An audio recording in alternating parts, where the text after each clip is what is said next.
I've always been a night owl. Something about the quiet of late nights makes everything feel clearer. I've worked as a mechanic for over 40 years, fixing up cars in my little shop.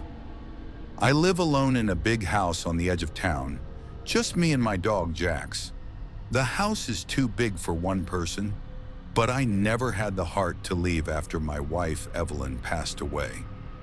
My kids are grown and have their own lives, and ever since she lost her battle with cancer, it's just been me and Jax.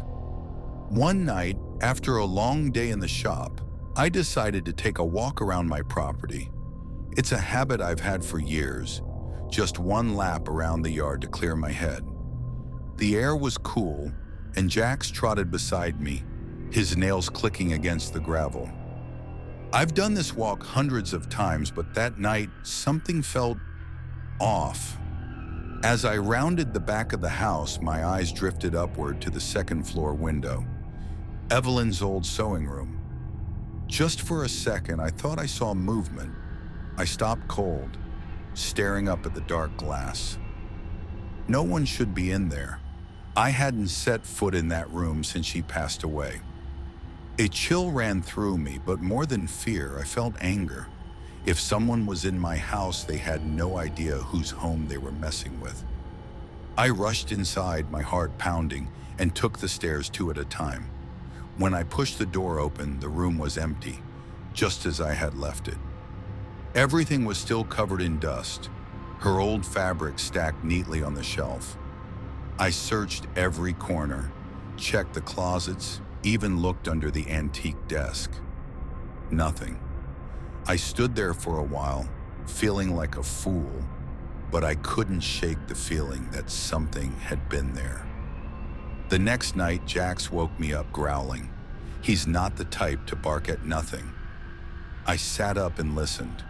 That's when I heard it, the slow creak of footsteps above me. My stomach turned to ice. The only room above mine was Evelyn's. My rational mind told me it was just the house creaking as it settled, but my gut told me otherwise. I thought about grabbing my shotgun from the closet, but decided against it. If someone was up there, I could handle it myself. Flashlight in hand, I crept up the stairs. When I reached the sewing room, I hesitated before opening the door. But just like before, nothing.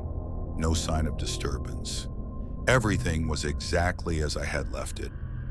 But I knew something was wrong. The air in that room felt heavier, charged. I could almost feel someone watching me. The following night, things got worse. I came downstairs for a drink and found the kitchen light on. I knew for a fact I had turned it off before bed. I never leave lights on. That's when I knew. Someone had been in my house. I called the cops and told them I thought there was an intruder sneaking in at night. They searched the place top to bottom, but there was nothing to find. They were polite about it, told me to call again if I needed them. But I could tell they thought I was just some paranoid old man. Then came the worst night.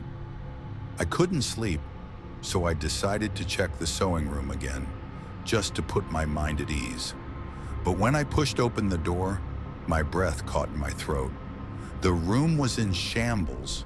Fabric and thread were scattered across the floor, but what made my blood run cold were the clothes. Evelyn's dresses, the ones I had packed away after she died, were strewn all over the place. I stood frozen in the doorway, my mind racing, and then I saw her. A woman stood at the far end of the room, half hidden in the shadows. She wasn't Evelyn. I could tell that right away. She was shorter, thinner, her hair hanging in tangled strands around her face. My heart pounded against my ribs. I couldn't see her features clearly, but I knew one thing for sure. She wasn't supposed to be here.